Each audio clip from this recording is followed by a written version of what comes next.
He was deposited onto the obsidian floor with all the ceremony of a broken appliance. The guards, plated in armor that shimmered like an oil slick in starlight, gave him a single disdainful glance before stalking off, boots clicking against the crystalline panels that pulsed faintly beneath their steps. The chamber, no, amphitheater, was vast, absurdly so. Rows upon rows of alien dignitaries loomed overhead in floating thrones, their elongated silhouettes watching with detached amusement.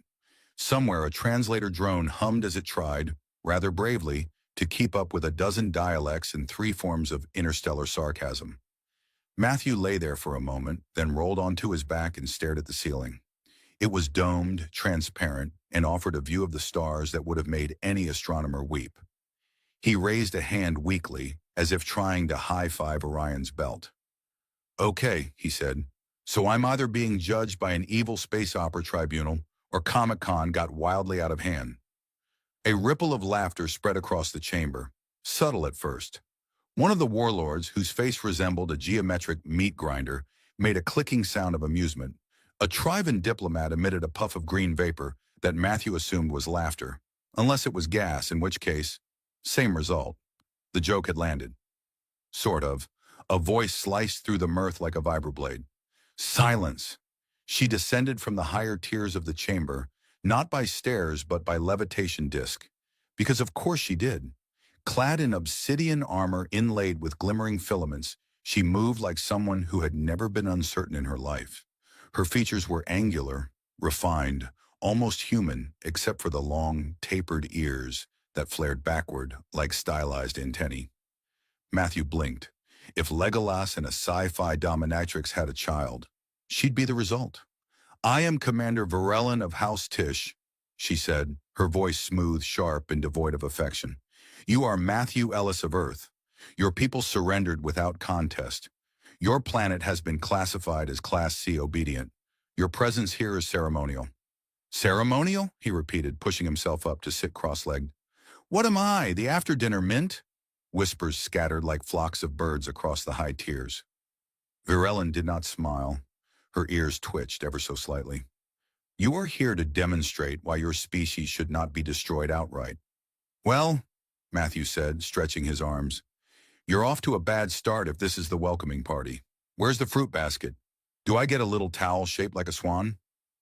A few chuckles. Even one of the guards smirked, though they quickly covered it with a cough that sounded suspiciously like Kabork. Varellin descended another meter, now at eye level with the prisoner. "You believe this is humorous?" "No," Matthew said, and his voice shifted ever so slightly. Still light, but firmer. "I think you think this is humorous. You've all decided what I am, that I'm weak, software, harmless, and now you're curious to see if I'll dance." Varellin regarded him with a look that could cut glass. "We know what you are. The moment your defense satellites fell, the moment your leaders offered terms instead of war, you revealed yourselves. This court convenes merely to decide whether your species will be allowed to persist in servitude or be recycled for resources." "Recycled," Matthew said. "That's a fancy word for vaporized. We prefer not to be crude. And yet here I am, without pants." There was, in fact, a notable lack of pants. The tunic they'd given him resembled a robe designed by someone who had only read about clothing once in a comic strip. It had no fasteners and was held together by some kind of static field that buzzed every time he shifted. "Feels like I'm wearing a bedsheet powered by anxiety." Varellin's ears twitched again. "You will be held for final judgment," she said. "Until then, perhaps you might reflect on the position of your species." Matthew tilted his head. "What, like a think piece? I survived the Valari tribunal and all I got was this lousy vaporization?" He grinned. "Catchy headline." Varellin did not respond. Instead, she turned and floated away, her cape catching the artificial wind like a flag in retreat. Guards moved in, and Matthew stood slowly, raising his hands in mock surrender. As he was escorted through the ship's winding, gleaming halls, each corridor humming with unfamiliar energy, every wall embedded with organic-looking veins of light, he couldn't help but notice the number of cameras trained on him. Or perhaps they weren't cameras. Maybe they were weapons. or light fixtures, or highly judgmental automated butlers. Either way, they blinked. The cell they placed him in was surprisingly clean. No iron bars, just a shimmering field of energy he could see through but not touch. The walls curved, smooth and slightly warm, and the only furniture was a block of crystal that seemed to function as both a bed and a table, depending on how one contorted themselves. He poked it, and it changed color. That was something, at least. Note to self, he muttered. Alien jail, 1 star, would not book again. The lights dimmed. From the opposite cell, a growl sounded, low, guttural, and threatening. A creature loomed in the shadows, tall and furred, its eyes bioluminescent and narrowed. Matthew leaned toward the barrier. Hi, you like card games? The growl continued. I'm thinking of starting a prison club. You, me, maybe get the other guys. Call it Against Our Will, a memoir. We could sell the rights. Silence. All right, tough crowd. He sat down on the crystal block and rubbed his hands together. No tools, no weapons, no clear path. But his heart beat steadily, not out of fear, not even defiance. Just something else. A rhythm older than war. Something he'd always felt when he stood back up after falling, when he told a joke in the worst moment possible, when he was outmatched and outgunned and chose to smile anyway. Somewhere above, in a chamber filled with star-born conquerors, Virelin sat alone before a holoscreen, replaying the footage, rewinding it again and again, watching the human, listening to the laughter, and wondering very quietly why her ears had twitched. The door slid open with a hiss that sounded almost like a sigh of boredom. Matthew blinked against the sterile light of the corridor, rubbing sleep from his eyes, or whatever passed for sleep in this glittering tomb of alien bureaucracy. Commander Virelin stood there, arms crossed, her long ears twitching in that subtle, unreadable way that had already become a strange kind of comfort. Up, she said simply. You're coming with me. Matthew grinned, teeth a little crooked from a night spent imagining escape routes that involved zero chance of success. Finally, I thought I'd have to start a Humans Anonymous support group in here. We could have meetings. You bring the chips, I'll bring the terrible coffee. Virelin's lips twitched, but she said nothing. The corridor outside their cell pulsed with soft blue light, an organic rhythm like a living heartbeat running through the ship's veins. Matthew tried not to think about how many of those veins probably led to weapons capable of turning him into cosmic dust. Instead, he jabbed a thumb over his shoulder and whispered, Nice place you got here. Very sterile. It smells like a dentist's dream. Virelin ignored the jab. You will answer questions, she said. No jokes. Matthew raised both hands. Got it. No jokes. I'm about as serious as a meteor impact on a day off. She turned on her heel and floated ahead, her cloak trailing behind her like the tail of a comet. Matthew followed, careful to keep his balance on the polished floor that seemed to shift beneath their feet as the ship adjusted its gravity field.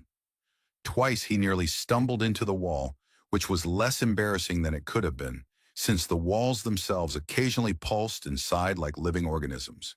They reached a chamber filled with flickering holodisplays, projecting star maps and intercepted transmissions, lines of alien script scrolling alongside images of distant planets. Virelin gestured to a chair that looked more like a cage with a cushion. Matthew sat down, trying to look dignified while mentally preparing his next quip. Star maps, he said, nodding. Great. I'm guessing this is the part where you tell me Earth's been marked, definitely not worth invading. Virelin raised an eyebrow. We know more than you think. Your planet's defenses were primitive, your weapons outdated, your alliances negligible. The Dominion does not fear Earth. Fear is overrated, Matthew said, leaning forward, but underestimate me, and you might regret it.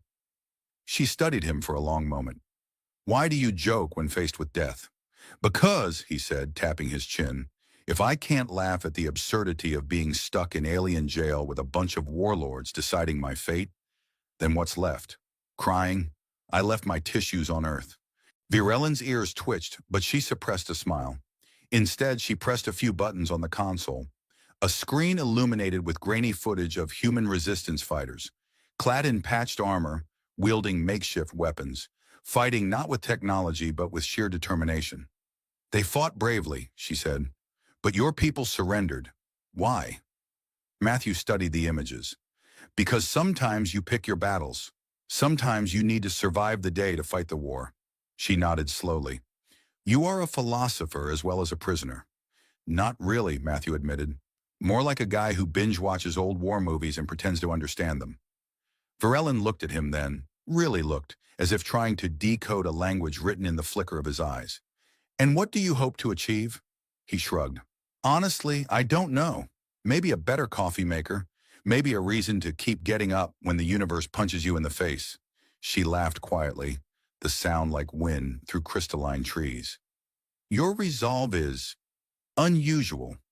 Before Matthew could reply, the chamber trembled, a low rumbling vibration that set the hollow displays flickering. Red lights bathed the room as sirens screamed their warning. Varellin's hand went to the weapon at her side. Rebellion, she said. It's begun. Matthew grinned. Finally, some excitement. I was worried this place was going to be one big boring lecture.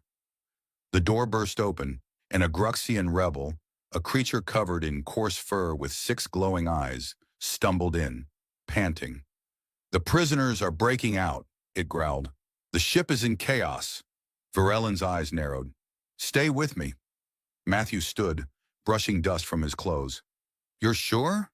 Because I was just getting used to the whole hostage thing. She raised her weapon, but her voice softened. This is no longer about ceremony. It is about survival.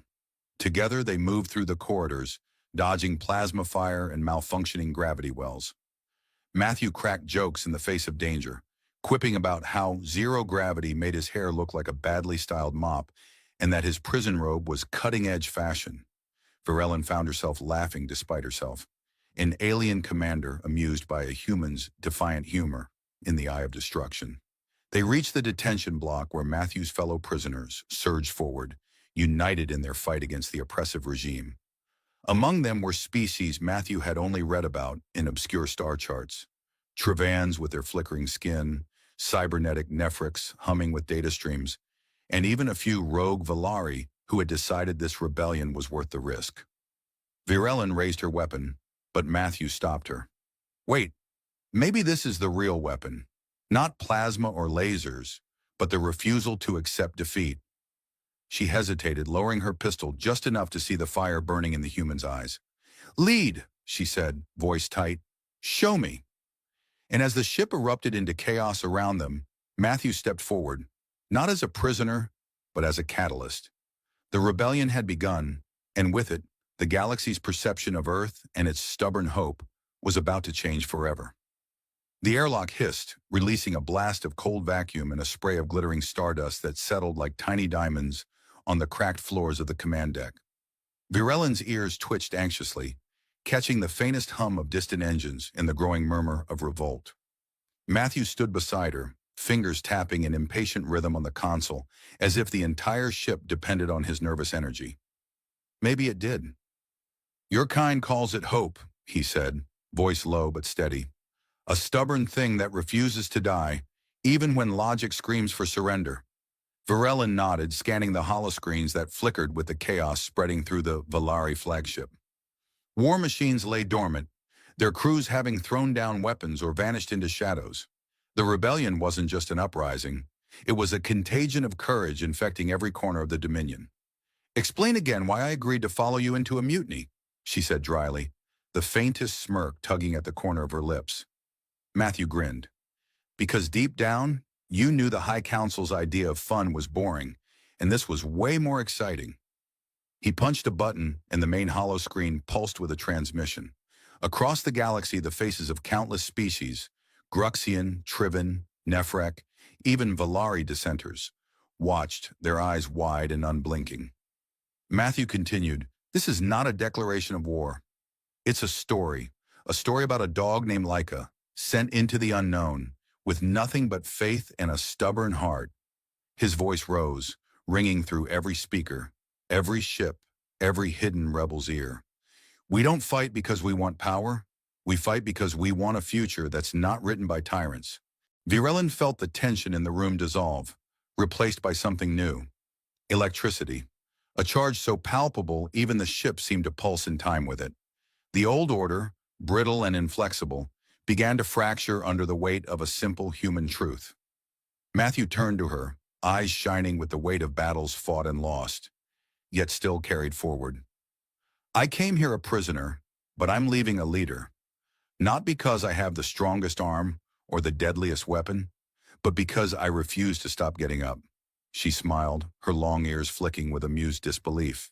You're an enigma, Earthling, dangerous in ways I hadn't anticipated. The chaos outside reached a crescendo as loyalists scrambled to maintain control, only to be met with unity from those once oppressed. The rebellion wasn't a military coup. It was a wave of hope, relentless and unexpected. As the dust settled, the High Council chambers lay empty, their power broken by the very creatures they had sought to dismiss. Virelin and Matthew stood side by side on the bridge, looking out at a galaxy awakening to new possibilities. You changed more than just the Dominion, she said quietly. You changed me. Matthew shrugged, a grin playing at his lips. Guess all those bad jokes and stubborn mornings paid off. The stars stretched endlessly before them, vast and uncharted. For the first time in centuries, the future was theirs to write, not with fear or domination, but with resilience and laughter. And somewhere, far below the chaos and politics, a six-eyed Gruxian taught rock, paper, scissors to a nervous Valari recruit, proving that even in the darkest places, hope found a way to play. It was supposed to be a milk run. Patrol the edge of the demilitarized zone, report any strange signals, try not to fall asleep at the controls. Commander Reese Taylor had mastered the fine art of napping with one eye open, but even he couldn't ignore the violent shudder rattling through the cockpit of his rust bucket of a fighter as proximity alarms screamed like angry toddlers. Of course, he muttered, slapping the console. Of course something has to explode today. Couldn't wait until after lunch, could you? Debris fields littered the space ahead, like the aftermath of a bar fight at zero gravity. Hulks of torch vessels spun lazily, their hulls split open like cracked shells, glowing with the dim, ominous light of leaking reactor cores. Reese blinked, adjusted his sensors, and muttered something profoundly unprintable. This wasn't a skirmish. This was a massacre. Command, this is Taylor. I'm at coordinates Kappa 94, and you're not gonna believe this. Static answered. He tried again. Nothing. Either his comms were jammed, or he was talking to the ghost of a very unhelpful satellite, which wouldn't have been the weirdest thing that week. He throttled down, weaving through the floating wreckage, eyes scanning for anything resembling life. Half of these ships weren't even human, sleek Elenti designs, all curves and light, like someone had built them out of music and arrogance. They were supposed to be neutral. Safe. Reese's gut twisted. Nothing about this smelled right. Then his sensors pinged, sharp and frantic, like a hiccup from the void. A faint life signature. Small, close. Don't be a trap. Don't be a trap, he mumbled as he pivoted, guiding his battered ship toward a flickering beacon. Nestled between the shredded halves of a cruiser was a tiny escape pod, its exterior charred, its life support failing. The pod spun slowly, a dim red glow pulsing from within like a fading heartbeat. He patched into its system manually, old school. The AI sputtered at him in a language he didn't recognize. Elenti, probably. But he caught enough to know the pod was occupied. Barely. Command's gonna roast me alive, Reese said. But I'm already in the oven, so why not? With a few muttered prayers to the gods of terrible decisions, he extended his grappler and pulled the pod into his hold. The second it locked in, his ship groaned like it disapproved of being turned into a lifeboat. Reese ignored it. He popped the hatch, ducked inside, and nearly tripped over the occupant. She was slumped against the inner wall, breathing shallowly, her skin glowing faintly in the dim light. Long, dark hair framed a face that looked, well, alarmingly human, all things considered. Except for the ears. They were long, sharply pointed, twitching slightly with each breath. Reese stared at them for a full 3 seconds before shaking himself. Hey, You alive? He asked, tapping the side of the pod. She didn't respond. He sighed, fumbled for the med scanner, and ran it over her. Pulse weak but stable. Some kind of stasis cocktail was still wearing off. Good news. She wasn't dead. Bad news. She might wake up and try to kill him. Reese scooped her up carefully, nearly dropping her when she suddenly mumbled something in Alenti and elbowed him in the ribs. Her eyes fluttered open, sharp and silver, full of confusion and a healthy dose of disdain. "Hi," he said cheerfully. "You're welcome. Also, please don't puke on my boots." She narrowed her eyes at him, then promptly passed out again. Right, that's fair. He got her into the med bay, if it could be called that, and strapped her in. While the onboard AI stabilized her vitals, he paced the cramped hallway, debating whether this counted as interstellar kidnapping or humanitarian aid. Probably both. The ship jolted as another wave of spatial interference rolled through the sector, and he nearly pitched into a wall. Reese dragged himself back to the cockpit and resumed scanning. Nothing but static and wreckage. No ships, no reinforcements. Just one lone human with a grumpy alien princess. Okay, he didn't know she was a princess yet, but she had that vibe, and a ship held together by stubbornness and duct tape. An hour later, he was halfway through a self-congratulatory snack when the medbay door hissed open behind him. She stood there pale but upright, glaring at him with all the intensity of someone who just realized her life depended on a sarcastic Terran with a bad haircut. "Who are you?" she demanded, her voice crisp and imperial. "Reese Taylor," he said through a mouthful of protein bar. "Commander, Terran Federation. You're welcome. You're on my ship." She looked around, took in the duct-tape console, the flickering lights, and the faint smell of something that might once have been coffee.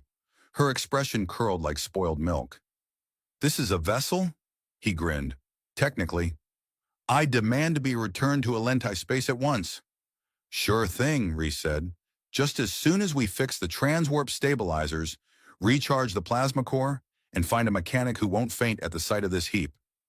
She stared at him, utterly unamused. "You're not very good at this," she said. "At what?" "Heroism." He tilted his head. "You've got high standards for someone I fished out of a space blender." She opened her mouth to retort, then paused. "You didn't search me." Reese raised a brow. "I try not to frisk unconscious women. It's a personal rule." "I could have been armed." "Were you?" "No," she admitted. "But you didn't know that. Guess I like living dangerously." Her ears twitched. It might have been amusement, or rage. Hard to tell with aliens. She sat slowly, as if testing gravity itself. "I am Sayala. You will address me as—" "Look, Sayala," Reese cut in, tossing the empty wrapper over his shoulder. "Until I get a working comm system, a better engine, and a clue why the hell someone blew up a fleet just to get at you, we're stuck together. So maybe tone down the royalty and help me not die." She blinked. "You saved my life." "Don't remind me. I am the heir to—" "And I'm the guy who just unclogged the ship's waste recycler. Let's both pretend we're more impressive than we actually are." She looked at him for a long, long moment. Then, surprisingly, she smirked. "If we die, it will not be because I failed to act." "Great," he said. "If we die, it'll be because I ran out of duct tape." Outside the hull, the void spun slowly, indifferently. 1,000 stars bore silent witness as the smallest of threads began to pull taut. Between a sarcastic pilot with a death wish and an alien woman whose destiny could burn down worlds. Neither of them knew it yet, but the galaxy had just been tilted slightly off balance, and it was watching. Reese woke to the sound of alarms and the distinct sensation of something sharp jabbing into his side. He cracked an eye open and found the alien girl, Sayala, holding a dismantled screwdriver like a dagger and standing over his bunk. "That's not how we greet people," he said groggy. "Also, that's part of my air filter. You snore like a malfunctioning fusion coil. I consider that a survival trait. You talk in your sleep. You asked for a sandwich and then cursed a llama." "I regret nothing." Sila's expression didn't change, but her ears twitched. Something he was starting to think was a tell. She dropped the screwdriver on the floor with a metallic clatter, folded her arms and looked around the small cabin as if she were reviewing an enemy's battlefield map. "Where are we?" still floating around the Viralan expanse, hiding from whoever thought blowing up half a diplomatic fleet was a good idea. Good news is, we're not dead. Bad news is, our reactor's running on fumes, and I think the navigation AI has developed passive aggression. A robotic voice buzzed from the wall. I heard that. See?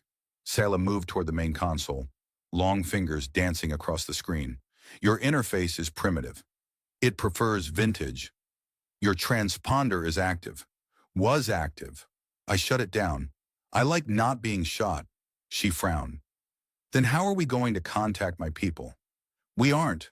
Not yet. Whoever hit your convoy might have planted a tracking net. Until I'm sure we're not leading them straight to your royal dinner table, we're going dark. Sela gave him a long look, the kind that usually preceded a formal denunciation or a very sharp object to the throat. But instead of arguing, she nodded once and sat down in the co-pilot's chair. I require access to your systems. Reese blinked. You just tried to stab me with my own air filter. You snore, you deserved it. Hard to argue with that. They worked in silence, if silence included frequent insults traded under breath and occasional arguments about which side of the ship was more blast-resistant. Reese learned quickly that Sela had no patience for inefficiency, tolerated no foolishness, and didn't believe in seatbelts. She also had an alarming talent for bypassing encrypted systems and rewiring components with stolen hairpins. He found her equal parts terrifying and weirdly impressive. At one point, while repairing a fried relay under the main console, Reese emerged with singed eyebrows and said, "So, you're a princess?" She didn't look up. "Yes. Do you have, like, tiaras? Or is it all ceremonial scepters and death oaths? My people do not use tiaras." "Shame. You've got the cheekbones for it." She paused, then very softly, "What is a llama?" Long story. They managed to get a partial boost to the comm system by rerouting power from the gravity regulators. This meant the artificial gravity now hiccuped every 15 minutes, flinging loose items gently into the air before slapping them back down. Reese had been hit in the face with a spoon twice before he gave up trying to secure anything. When he finally got a weak signal through, he didn't ping human command. He pinged an old contact from the Black Channels, Kyron Scrap Vox, an ex-mechanic who owed him 3 favors and a kidney. Literally. They met in a forgotten orbit around a dead moon, where Scrap had parked his scavenger barge among a cloud of broken satellites. The docking process was, predictably, a nightmare. "Don't touch anything," Reese warned as he led Saela through the humming corridors of the barge. "Why?" "Because Scrap once built a blender that exploded if it heard the word moist. He's not well." "I do not intend to discuss culinary textures." "You're gonna do great." Scrap looked like someone had stitched together a dozen retired droids and given them a beard. He was half metal, half caffeine, and greeted Reese with a tackle hug that nearly knocked them both over. "You brought company," Scrap said, eyeing Sela with open suspicion. "She's royalty. Try not to say anything treasonous." Sela inclined her head regally. "Do you possess a functioning communications relay?" Scrap blinked. "Is she serious?" "She's always serious. Is she also armed?" "Probably." "Cool." Reese explained the situation in broad, non-incriminating terms. Scrap's response was to whistle, very low. "You got yourself tangled in Alenti politics, Reese. That's like swimming in antimatter with your boots on. I didn't mean to rescue a political firecracker. It just happened." "Yeah, things just happen to you a lot." Scrap agreed to patch their systems and enhance the ship's sensor suite. While he worked, Saela busied herself analyzing transmission logs and picking apart encrypted broadcasts like someone peeling fruit. By the end of the day, she had uncovered a shadow signal hidden in the debris field. Someone had been broadcasting before the attack, masking themselves as a neutral courier, but carrying a fingerprint she recognized. Reese hovered over her shoulder as she reconstructed the signal's origin. "You sure about this?" "Yes." "You know what this means?" "Someone within the sovereignty betrayed us." Reese rubbed his face. "Great. Interstellar civil war. That's what my week needed." Later in the galley, which doubled as an engine coolant overflow containment zone, Reese found her sipping something that was supposed to be tea but smelled like expired paint. She looked exhausted, her posture perfect, her expression unreadable. He slid into the seat across from her.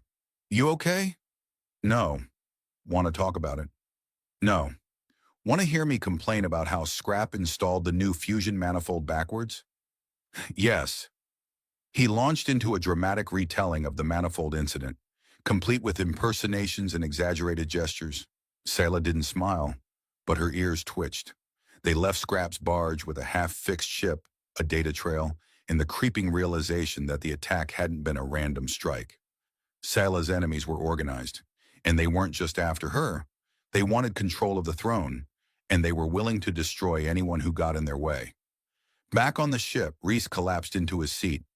Still think I'm a terrible hero? Sayla didn't answer right away. Then very quietly, you are a fool. But she didn't look at him. You are my fool now. He grinned. I'll add that to my resume. Outside, stars whispered secrets to the dark. The ship shuddered once, settled, and slipped into warp. Somewhere ahead, destiny waited with a loaded blaster and a terrible sense of timing. Sayla stood in the middle of the bridge, fingers laced behind her back, her eyes fixed on the spiraling chaos blooming across the holographic map. Red clusters pulsed at the edges. Hostile fleets, blockades, sensor disruptions, coded transmissions bearing the signatures of those who had once bowed to her house. Now they were hunting her like a wild thing in the dark. Reese perched at the navigation console with a mug of something vaguely caffeinated and thoroughly flammable, let out a long, low whistle. You weren't kidding, he muttered. That's a coup and a half. I was not exaggerating.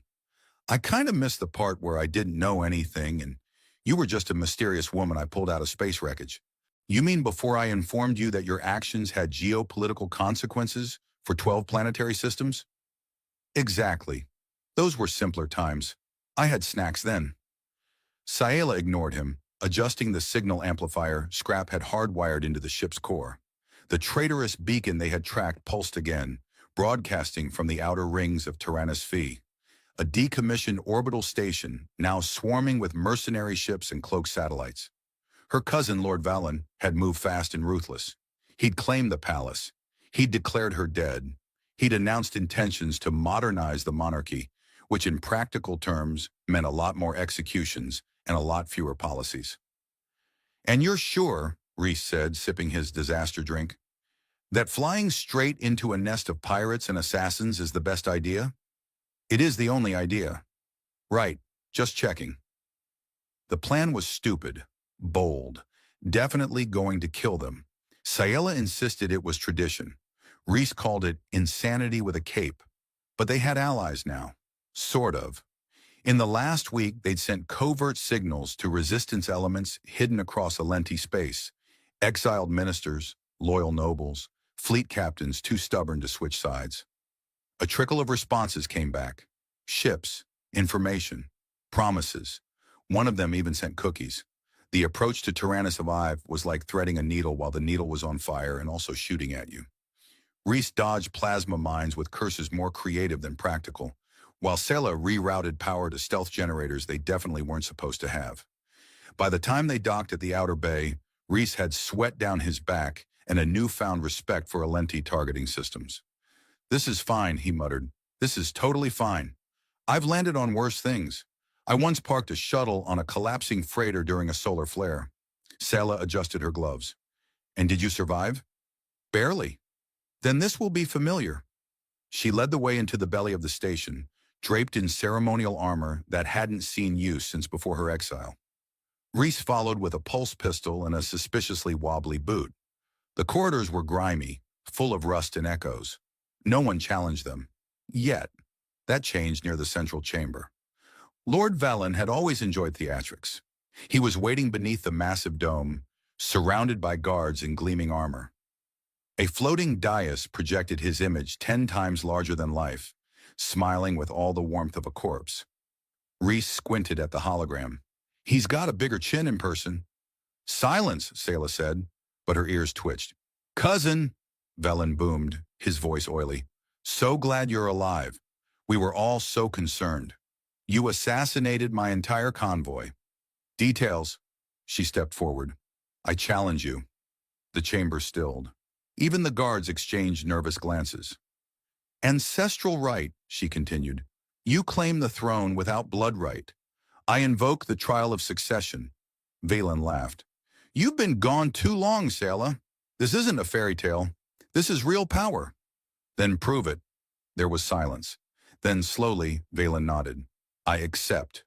Reese leaned close. So, trial, is this like a debate or? No, Sayla said. We fight. Awesome.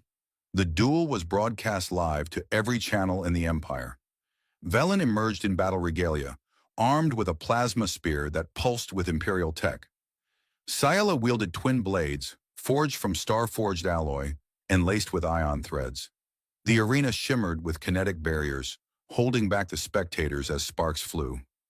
Reese watched from the control booth, chewing what might have been his last protein bar. You've got this, he muttered, though mostly to himself.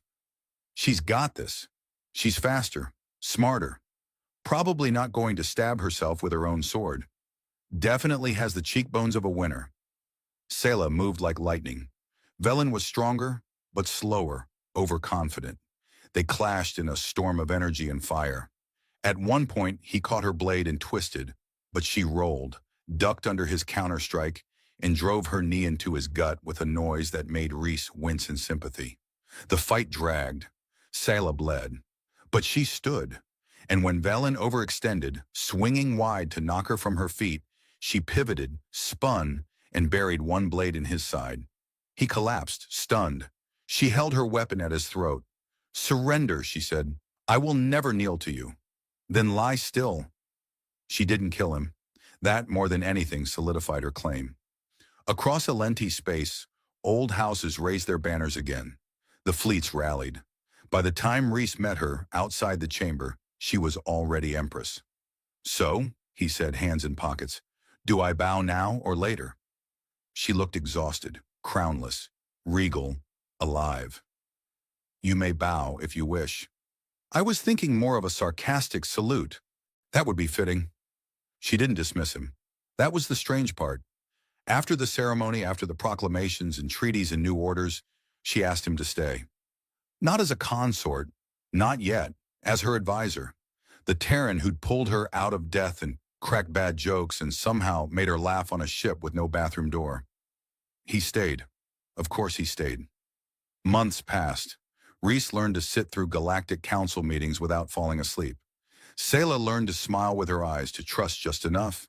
They argued constantly, bantered endlessly, and when war flickered at the edges of the stars, they stood together. One night, on a terrace that overlooked the capital spires, Reese brought her a cup of that awful tea she secretly liked. You ever miss being just a mystery girl in an escape pod? Sometimes. You ever miss me not knowing who you were? She smirked. You always knew I was trouble. I thought you were an assassin at first. A reasonable assumption. He looked out over the city. Lights danced below. Ships drifted above. Peace, for now, held. You changed everything, he said. So did you. Think we'll survive the next crisis? Unlikely. He grinned. Good. Wouldn't want it to be boring. The cell smelled like recycled air and regret. Kalen Rowe leaned against the wall, chewing the same piece of stim gum he'd been working on for 3 hours, mostly because he was too stubborn to let it win. The woman on the other side of the force field sat with her legs crossed and her back straight, staring at him as if he were a puzzle she didn't particularly enjoy solving. Right, Kalen said, voice echoing just slightly in the cold sterility of the brig. So let's try this again. Name, origin, rank, any allergies, particularly to sarcasm. I've been told it can be deadly. She didn't answer. She hadn't the last 6 times either. Kalen squinted at the datapad in his hand. You know, it'd help if I had something to go on.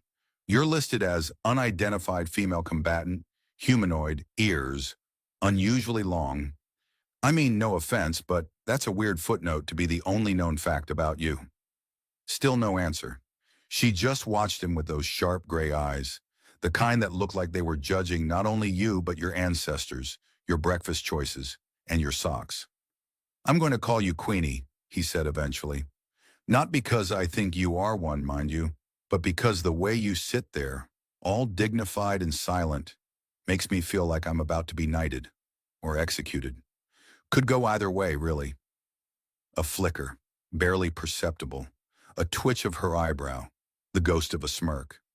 Kalen grinned like he just won a game of poker with a blindfold on. "Oh ho," he said. "Was that a reaction? I'm making progress. Next stop, small talk. You like terrible coffee? Because that's the ship's specialty."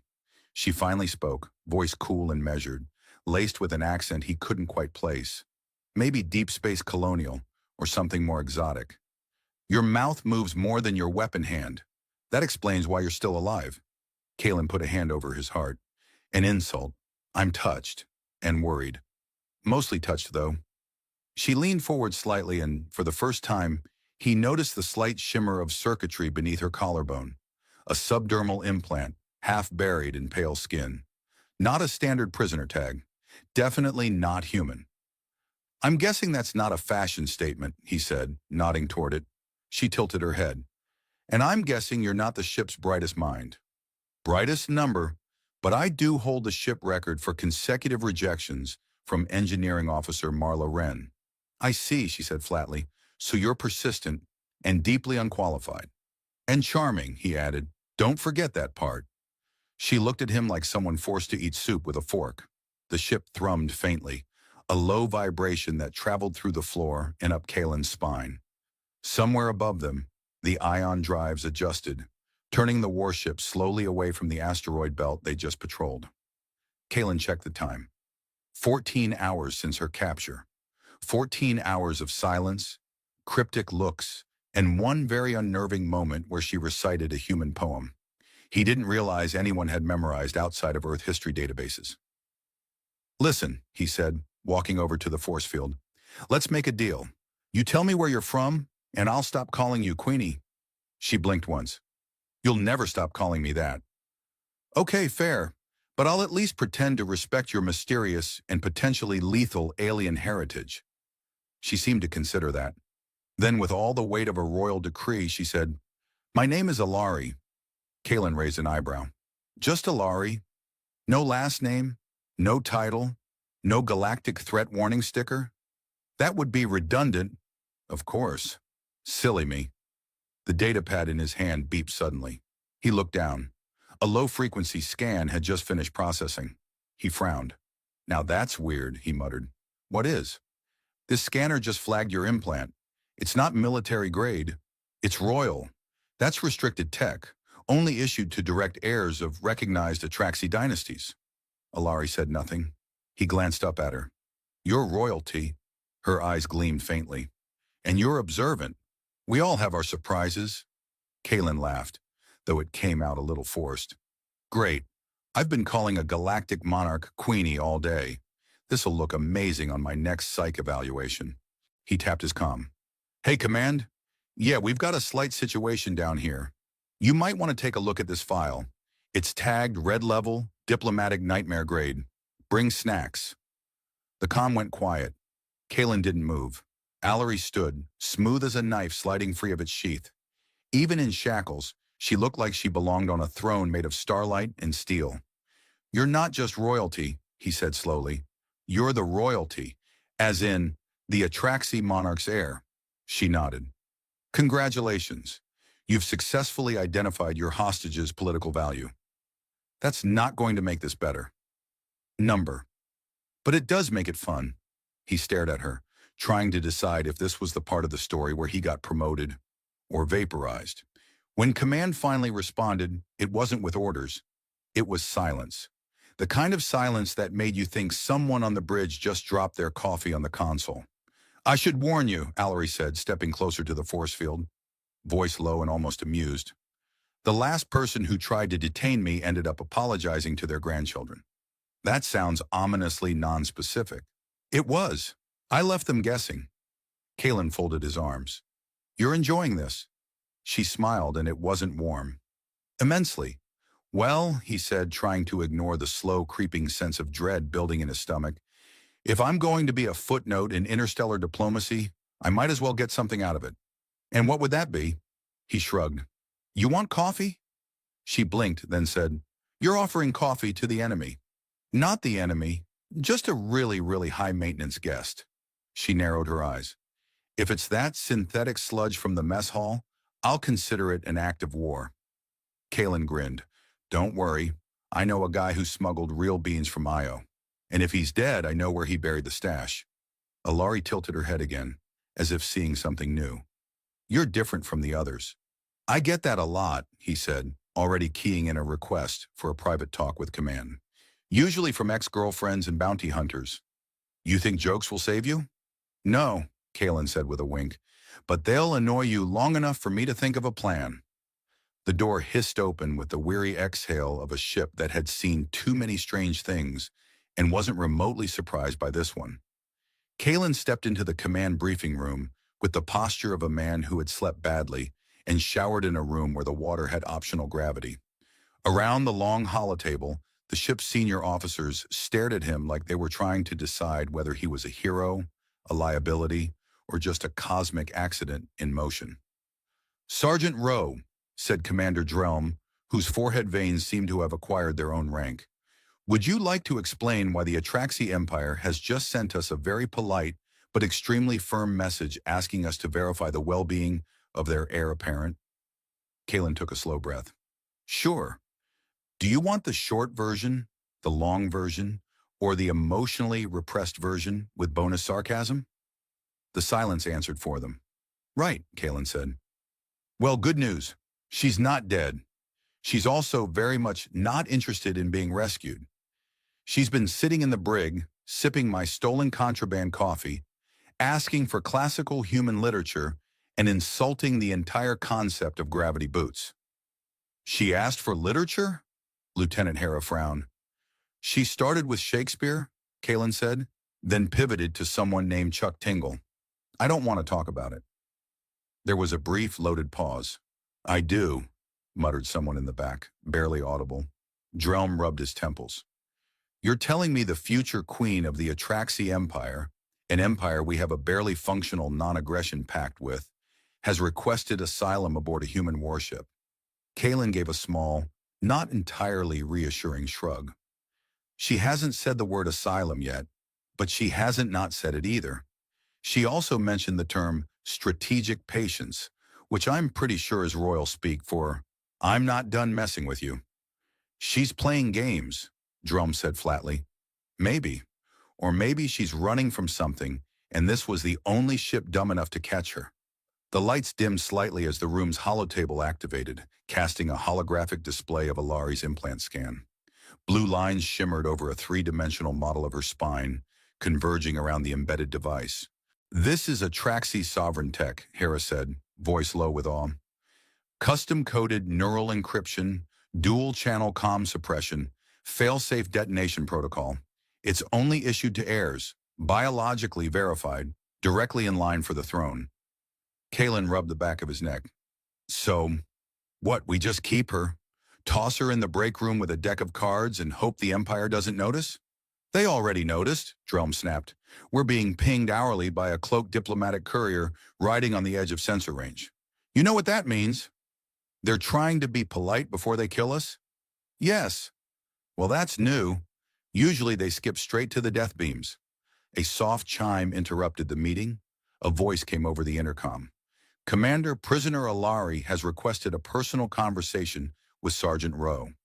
She says, and I quote, he's the only one with the decency to bring proper beverages.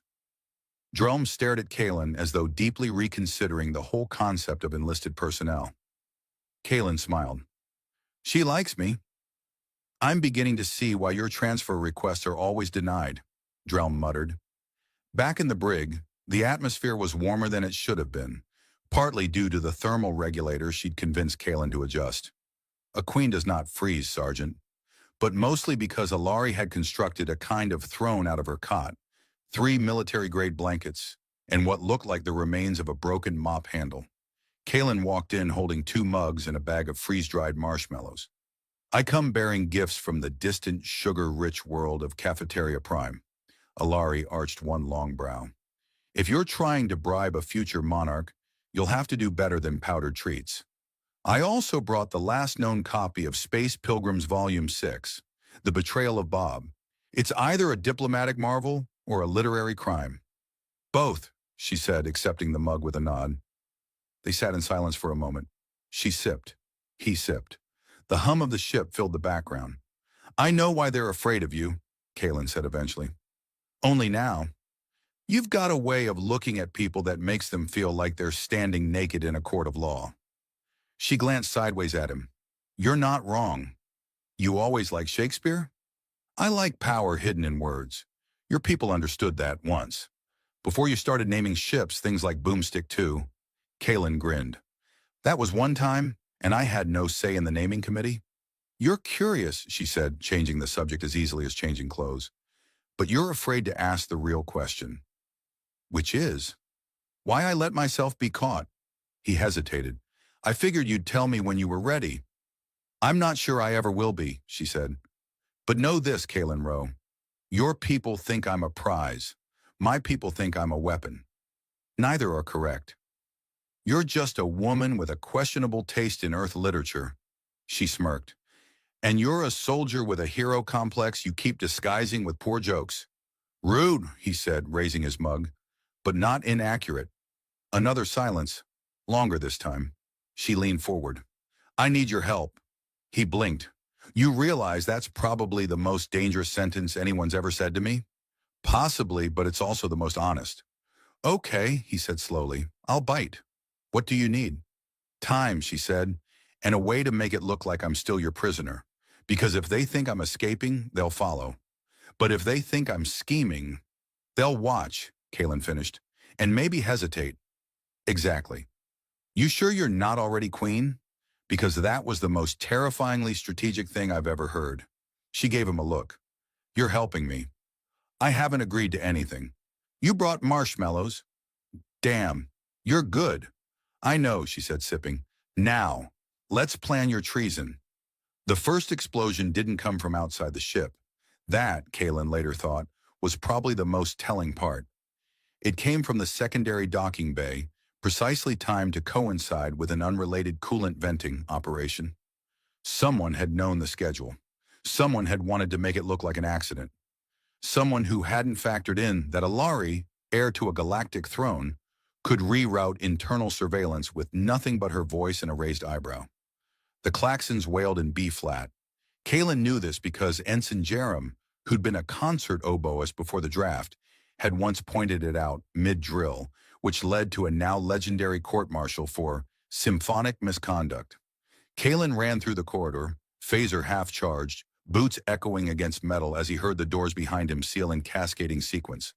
Alari, he shouted into his wristcom. Please tell me you're not blowing up our ship for dramatic flair? Her voice crackled in reply. If I wanted drama, Kalen, I'd wear a cape and speak in riddles. Are you not doing that already? Focus, she said. I've isolated the saboteur. Deck 9. He's transmitting coordinates. My father's fleet is moving in.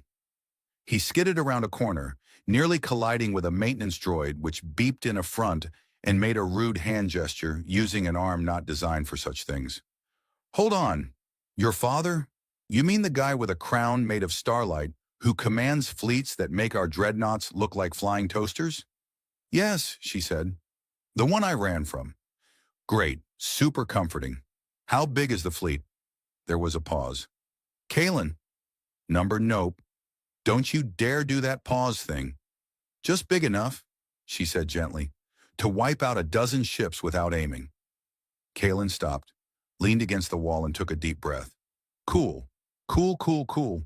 And how many of those ships are nearby right now? 7. I hate Thursdays.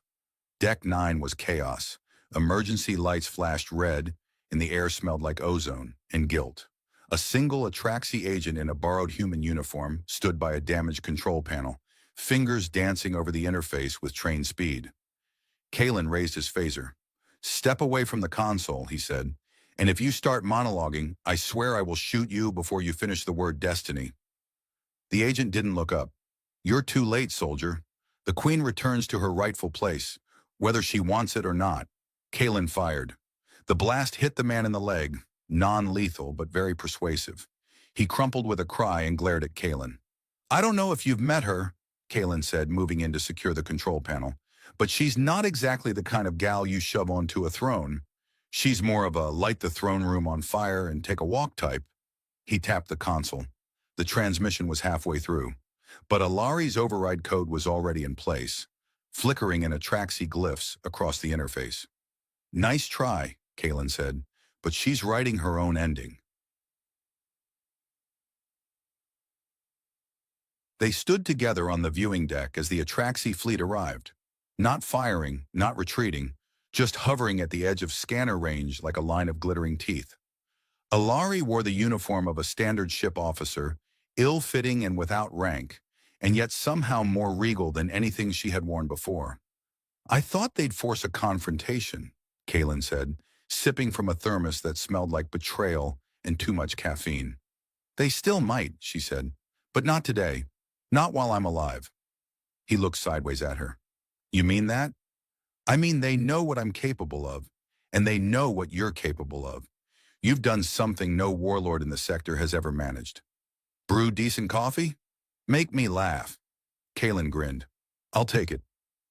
They watched the fleet a moment longer. Then Alari sighed. I can't hide forever. Eventually I'll have to make a choice. You mean between the crown and the free life? I mean between obedience and meaning. Deep, Kalen said. But I gotta warn you, if you choose the free life, we've got a lot of paperwork and a truly terrible HR department. I've fought empires, she said with a dry smile. I think I can handle human resources. He laughed, then softer. So what now? I stay, for now. I help rebuild the treaty from this side. I learn, I listen. I decide who I want to be without someone else's legacy shadowing every step. And me? You get to write the report, she said. And trust me, no one's going to believe it. In the weeks that followed, Alari became an advisor. Not officially, of course. No one wanted to admit they had a royal fugitive sipping espresso in the command lounge. But her insights shaped protocol, her predictions saved lives, and her insults became legendary. Kalen got promoted. He didn't ask for it. But after single-handedly stopping a diplomatic implosion, even the brass had to acknowledge the man with the snark and the gum had done something remarkable. People changed. Not drastically, but subtly. They listened more, argued less. Even Jarom stopped complaining about the pitch of the alarms. And Kalen, he changed too. He no longer saw the galaxy in binaries. Enemy and ally, order and chaos. He saw nuance, complexity, a woman who looked human, sounded like a queen, and chose to be something else entirely. One evening, aboard a slowly rotating observation deck above the rings of a gas giant, Kalen found her staring at the stars. You know, he said, handing her a drink, you never really told me why you left. She took the cup, thought for a long moment, then said, because I wanted someone to see me and not my crown. Well, he said, joke's on you. I didn't even see the crown until I checked your file. She laughed. It was small and real. He clinked his cup gently against hers. To treason, poorly made coffee, and very long ears. And to second chances, she added. They drank quietly as the galaxy turned beneath them. Talani Serene had trained for years in interspecies diplomacy, excelled in cross-cultural protocols, and memorized 700 Earth customs in preparation for her assignment. She had not, however, prepared for the smell of bacon. It wafted through the metallic corridors of the human side of the consulate, rich and sizzling, a scent so foreign to her senses it set off a mild hormonal cascade that her internal regulator struggled to suppress. She found the source in the shared kitchen module, where Marcus Holt, her newly assigned human husband, stood shirtless, wielding a spatula like it was an ancient Varelian blade. The translator on her collar clicked softly, trying to parse his humming. Something about a sexual healing, though she suspected that couldn't be literal. You're preparing charred animal fat? She asked, stepping cautiously into the room. Marcus turned. His eyes widened slightly as he grabbed a shirt from the back of a chair, trying to tug it on without dropping the pan. It's breakfast, protein, traditional, very Earth. I see. She didn't. The scent is unusually aggressive. That's the maple. He scratched his head. You, want some? No. she said, sitting gingerly on the edge of a chair. Your mating rituals, do they always involve grease? He paused mid-flip, blinking. I'm sorry? I'm conducting a study. She unfolded a slim notepad with Varelian glyphs that pulsed faintly under her touch. On human biology, reproductive patterns, compatibility probabilities, nutritional ties to libido. Marcus stared at her. Wait, is this part of some official interspecies relations research? She tilted her head. Partially. Also personal curiosity.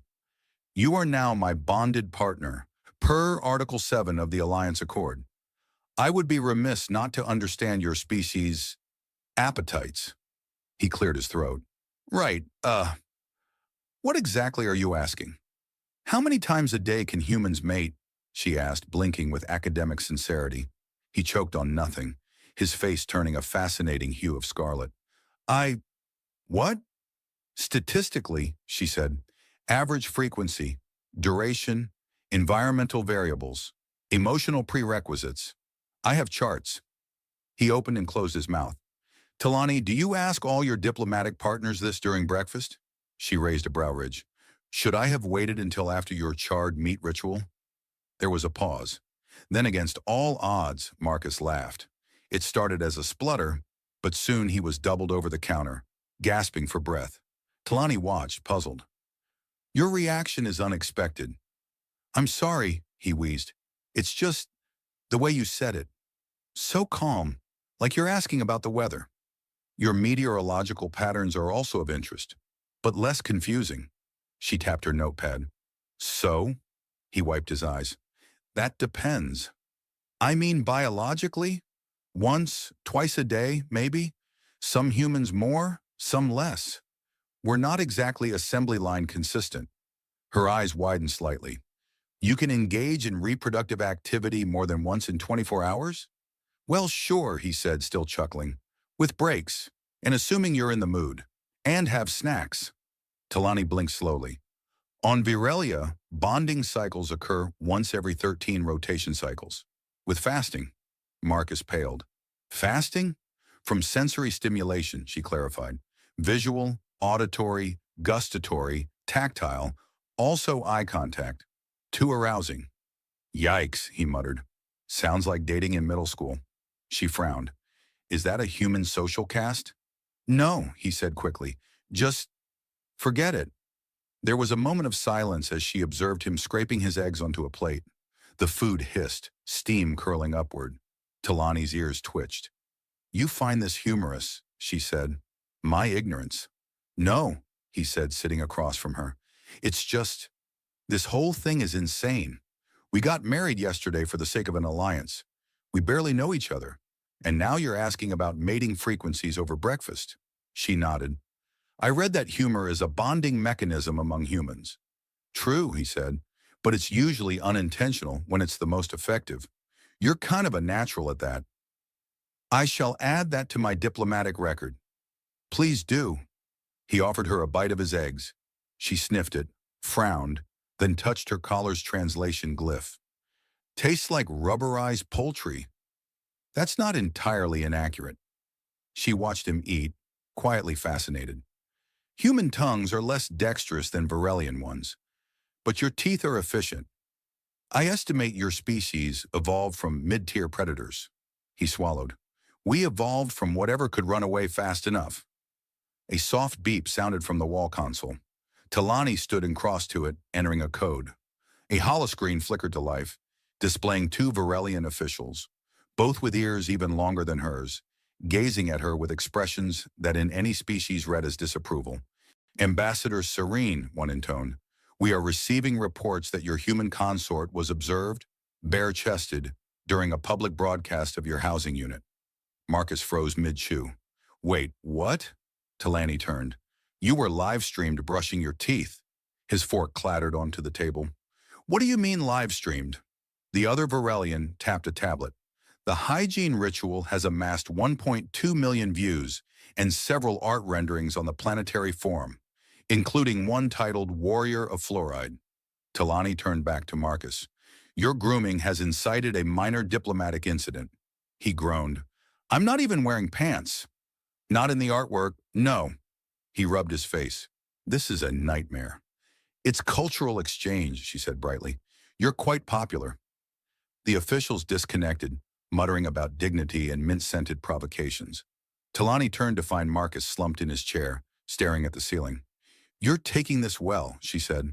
I'm emotionally numb, he replied, and possibly still dreaming. Talani sat beside him. I would like to continue our biological discussion later. Sure. Let me just Google a therapist first. I already scanned your search history, she said. You have many questions too. He blanched. Oh no. Do not be ashamed. I too was curious about how to kiss with teeth. He covered his face with both hands. Talani, I am enjoying our marriage. He peeked through his fingers. You are. It is very educational. She paused. Also, your face becomes a highly saturated red during embarrassment. I find it aesthetically pleasing. Marcus groaned. This is going to be a very weird honeymoon. I agree. She stood. I am compiling a list of testable hypotheses.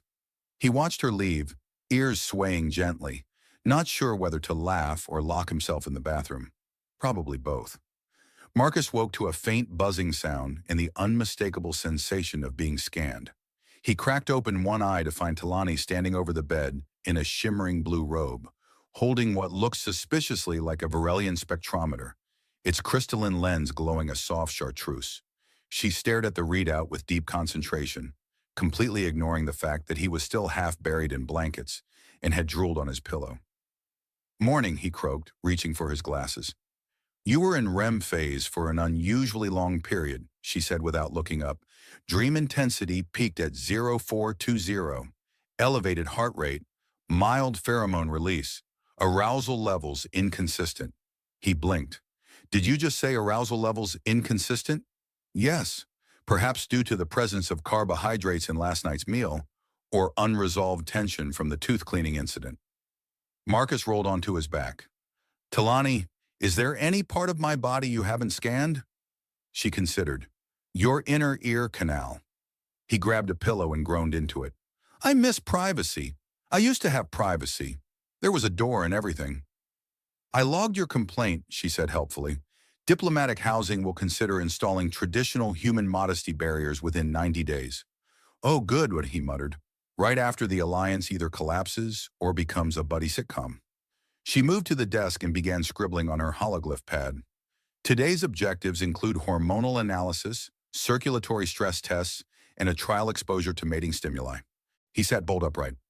Oh, what now? She turned. Purely observational, Varelian ethics prohibit unsolicited fondling. That's comforting. We will use simulated content, she said, tapping her pad. Visual media curated from Earth's internet. I filtered out anything involving foodstuffs, tentacles, or barnyard life forms. Your species has diverse tastes. Marcus slid out of bed with exaggerated caution. So I'm watching alien-approved adult videos while you take notes? That's the plan? Yes. We'll begin after hydration and elimination rituals. That's what you're calling coffee and a shower? Yes.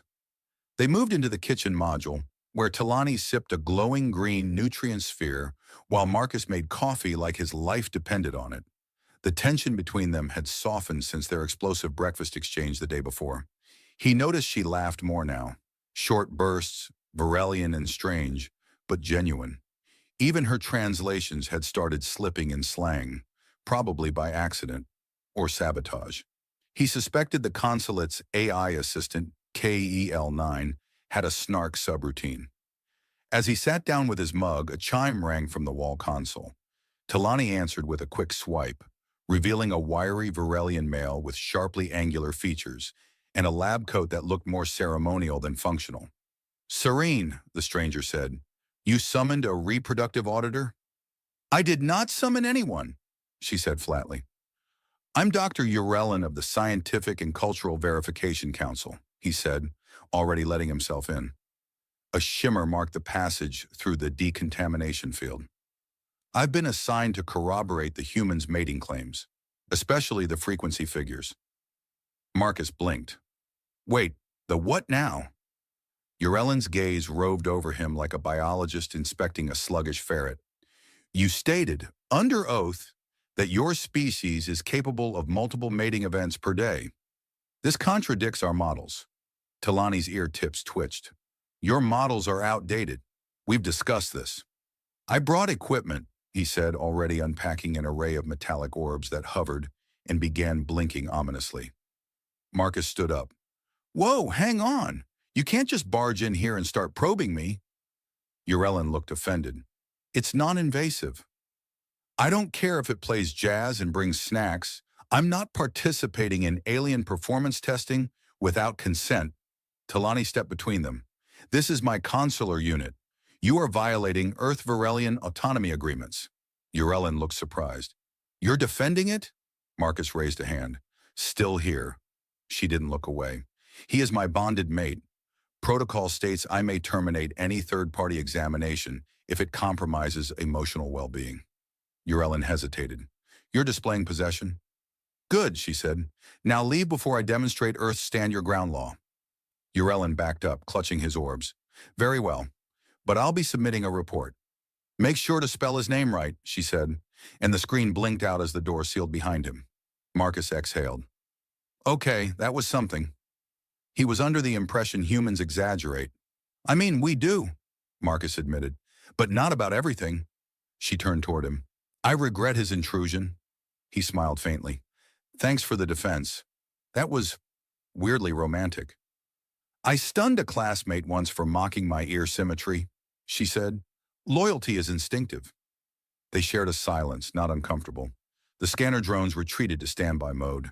Outside the biodome windows, Earth's sun filtered through artificial atmospheric panels, casting strange light over hybrid flora.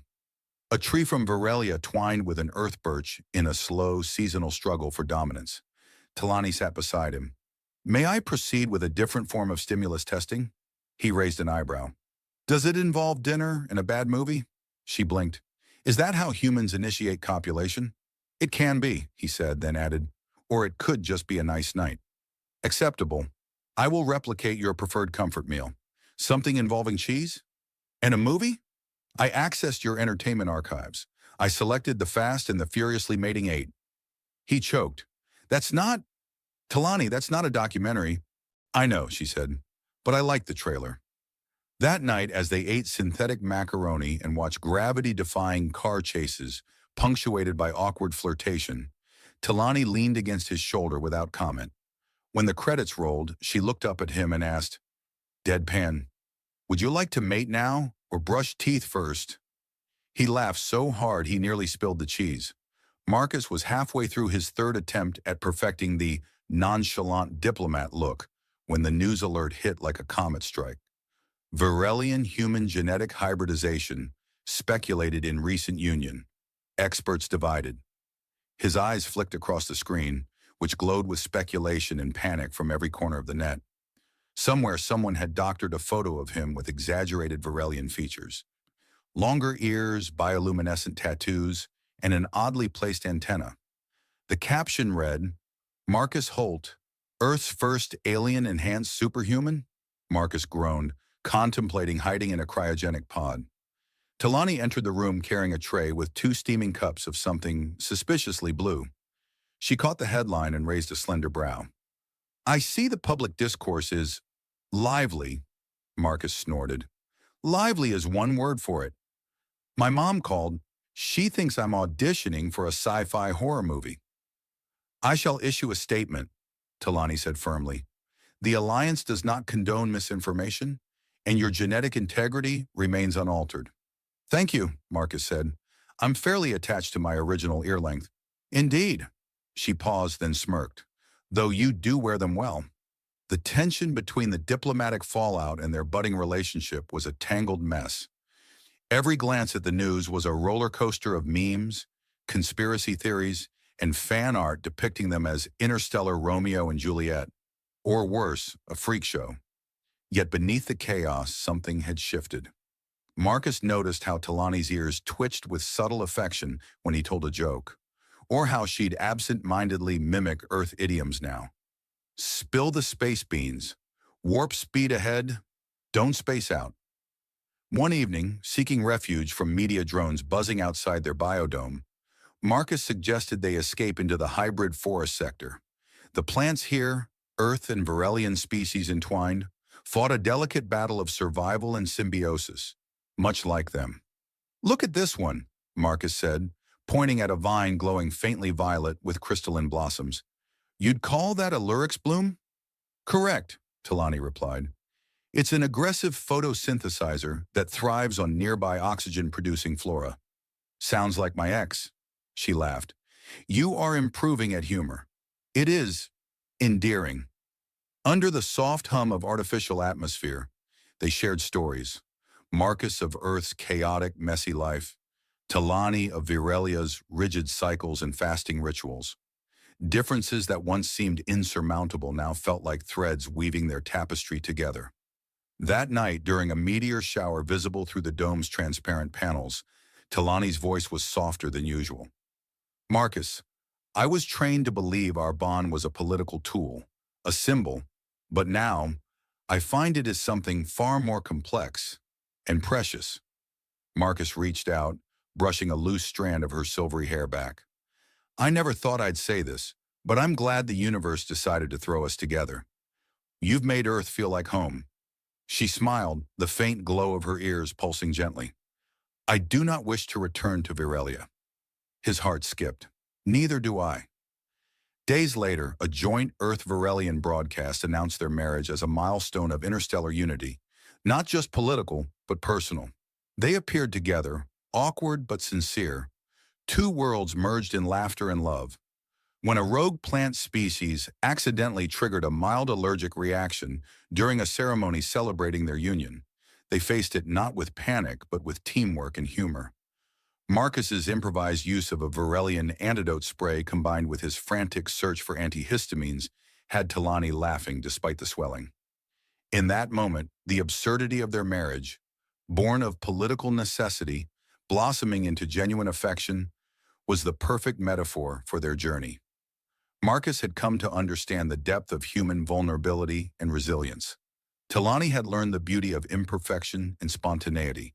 Together, they navigated not only the biological quirks of their species, but the unpredictable, messy terrain of the heart.